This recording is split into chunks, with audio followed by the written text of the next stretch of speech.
Good evening, everyone. I'm Riley King, and welcome to the Riley King Newscast, right here on the Riley King Network. Let's begin. First up, Massachusetts man identified as skier involved in deadly collision on Cannon Mountain. Let's take a listen to that video from WMUR News 9.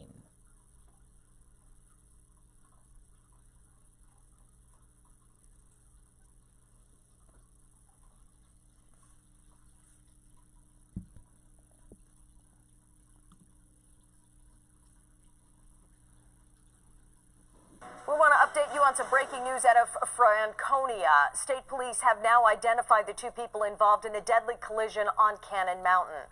Officials say 39-year-old Jeremy Kieran of Somerville, Massachusetts, was skiing down the Profile Trail when he lost control and was thrown from his skis. Investigators say Kieran continued to slide through a roped-off area off an embankment and then into 48-year-old Robert Slocum of Newburyport, Massachusetts, who was skiing down an entirely different trail. One skier actually collided with another and continued downhill. One skier perished and the other one was taken away in an ambulance with multiple injuries. Since 2016, at least 2 other deaths involving skiers have happened at Cannon Mountain. DeVivo says it's important for skiers and snowboarders to always be alert. Okay, and there you go on that video and that report.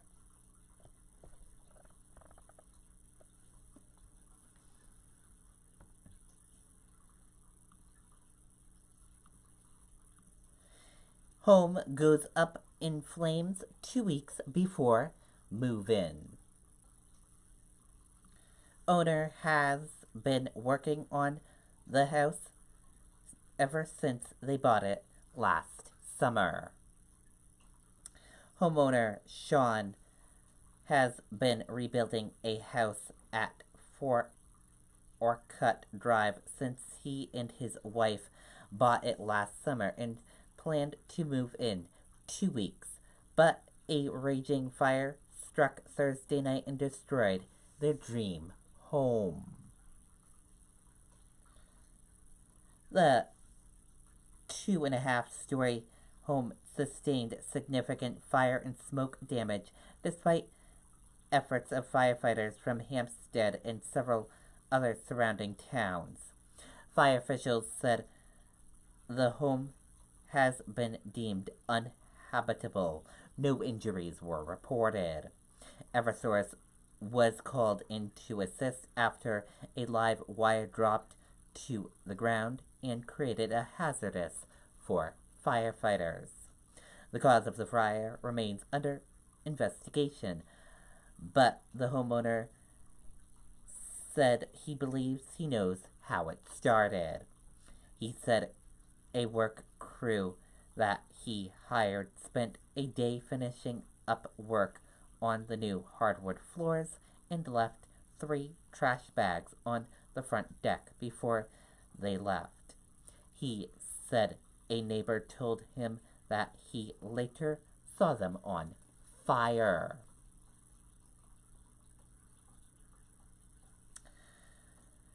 The homeowner said he and his family have been renting a house while he worked on their new place for the past several months. Shortly before the fire, he said he stopped by the house to check out the flooring work and then left, dropped some homemade soup off for his mother-in-law who lives across the street, and headed to Hampstead Middle School to pick up his daughter just after 5:30 p.m. While waiting to get his daughter, the homeowner said he received a call from another neighbor around 6 p.m. telling him that the house was on fire. He rushed back to the residence and found it engulfed in flames. While the house is insured, the homeowner said he's worried because the house had not been repaired since it was rebuilt.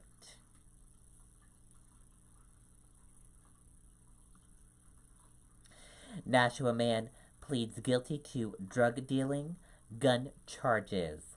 A Nashua man pleaded guilty to felony possession with intent to sell and having a gun to further drug trafficking, federal prosecutors said Friday.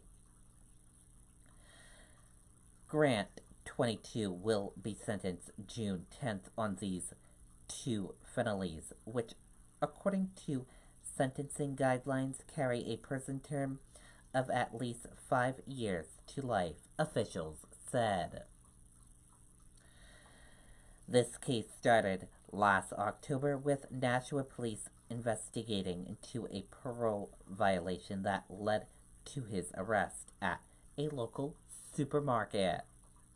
This prompted authorities to obtain a search warrant of the room in the Residence Inn by Marriott in Nashua, where Grant was staying, officials said. According to court documents, that search uncovered a black bag containing 2 loaded semi-automatic handguns, ammunition, more than $3,400 in cash, 39 grams of fentanyl, and a variety of other controlled prescription drugs, including methamphetamine, cocaine, and painkillers. Grant told police initially the guns were his and the drugs were for his personal use. This guilty plea was on 2 of 3 gun and drug felony charges he had faced. The third was for possessing a gun as a convicted felon. At the time of his arrest last fall, Grant had been out on parole for drug-related and sexual assault charges that go back to 2013, when he was accused of drugging a 15-year-old girl and then raping her while the two were in a wooded area near South Cemetery in Portsmouth. Portsmouth police at the time said Grant, 17 at the time, had given the girl a quantity of colzum prior to the assault.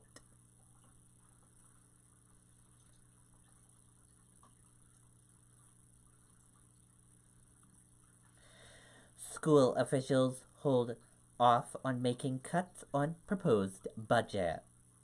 Proposed budget of $112.5 million has an increase of 2.92% compared to mayor request for a maximum of 2.25% increase. School officials stopped short of cutting the superintendent's proposed budget by nearly $730,000, deciding to wait until after next week's public hearing to make any further adjustments to the spending plan. Superintendent has introduced a proposed fiscal 2020 budget of $112.5 million, an increase of 2.92% compared to the mayor's request for a maximum of 2.25% increase. Although superintendent drafted several suggested changes that would reduce his budget of $111.8 million, resulting in a 2.25% increase as requested by the mayor, the committee opted not to adopt any of the reductions at this time.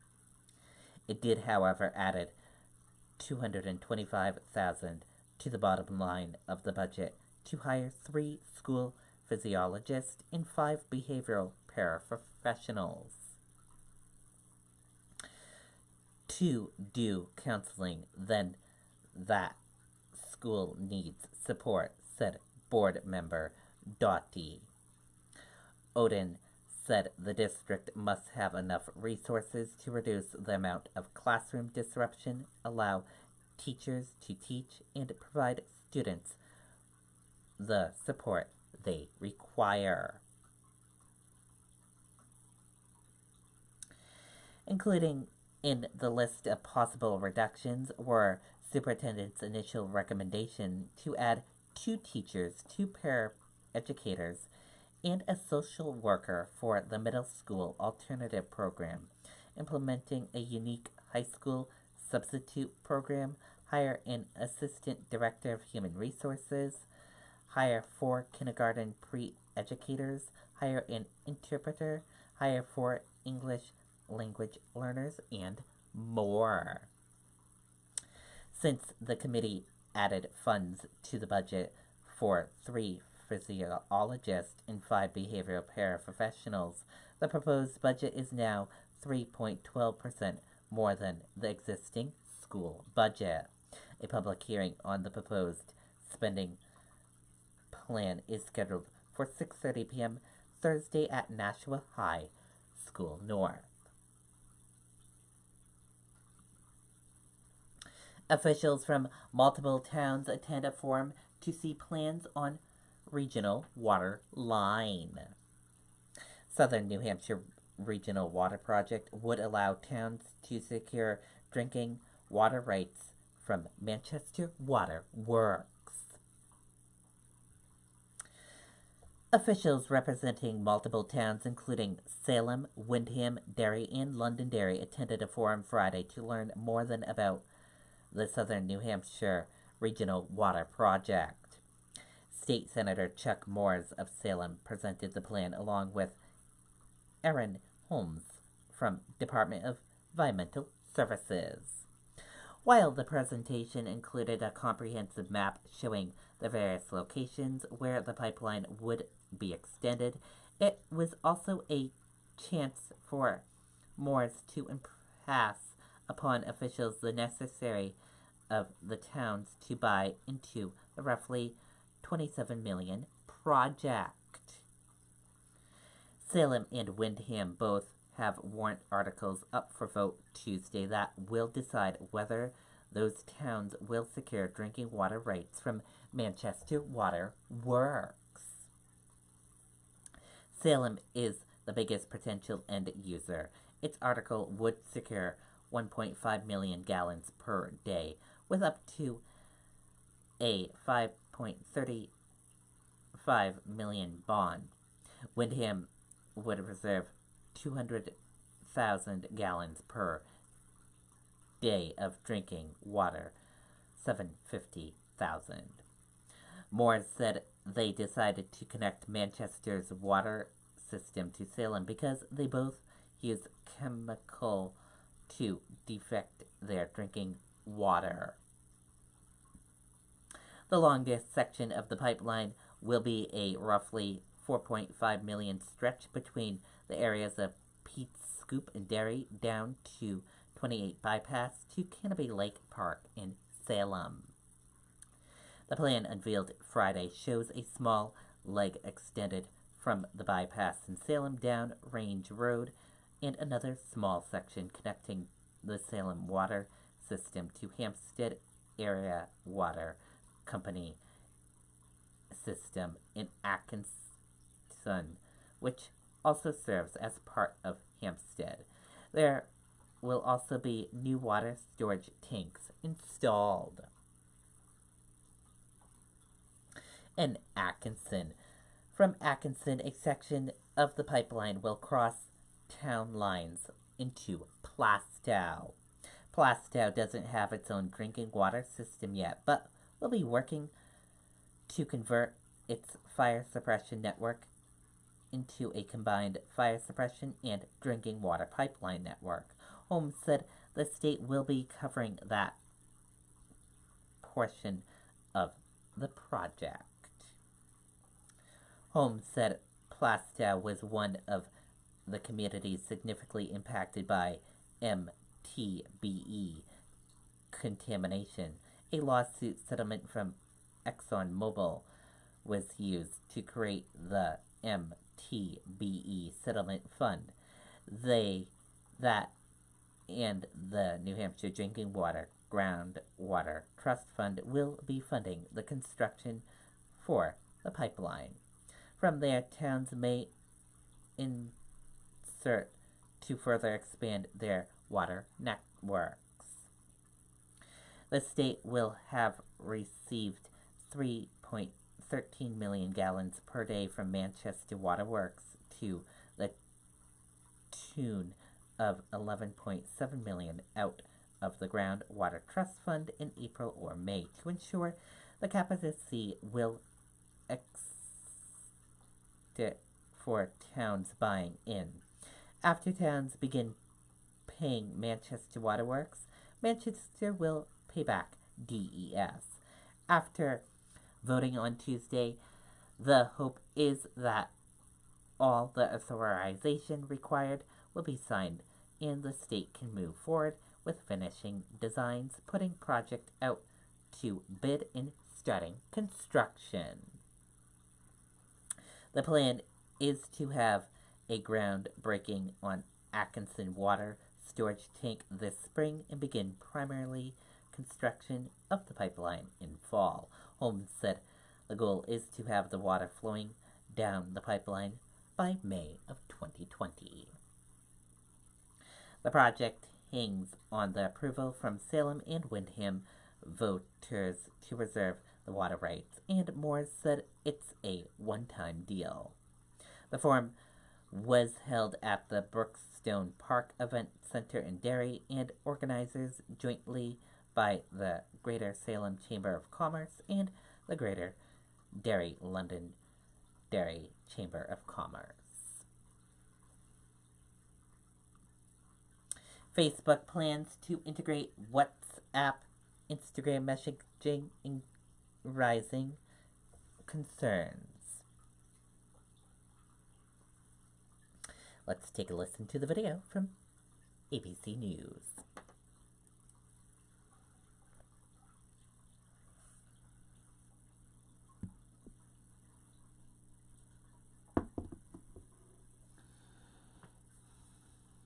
The company looking to revolutionize social networking again and now focus on privacy. ABC Diane Macedo is here with the details. Good morning, Diane. Good morning to you. So the idea behind Facebook was to bring people together in what founder Mark Zuckerberg calls the digital equivalent of a town square. But he says now people want more private communication, the digital equivalent of the living room. In a long blog post, Zuckerberg says he has heard his users and his team is now developing technology to make messaging on WhatsApp, Instagram, and Facebook Messenger more secure so people can rely on them rather than the public Facebook feed for communication. The goals, he says, include making sure no one, not even Facebook, can see your messages that can disappear after a certain amount of time, and making sure any data that is kept is secure. This is raising a lot of eyebrows out there because Facebook doesn't have the best track record when it comes to protecting their users' data. And Zuckerberg even went out and said that. He said, we may not be known for privacy right now, but he says we do have a reputation for building sites that people want. And he says right now what people want is privacy, so Facebook is going to deliver that. All right. Sheree knows better than I do. And we do. All right. Seems Thank like you it. so much, Diane. All right. Okay, and there you go on that video and that report. And that does it for this Saturday evening edition of the Riley King Newscast, right here on the Riley King Network. I hope you all have a great rest of your Saturday night. I'll see you back here tomorrow for another newscast. And I'll have a news report coming up in a little bit. Goodbye, everyone.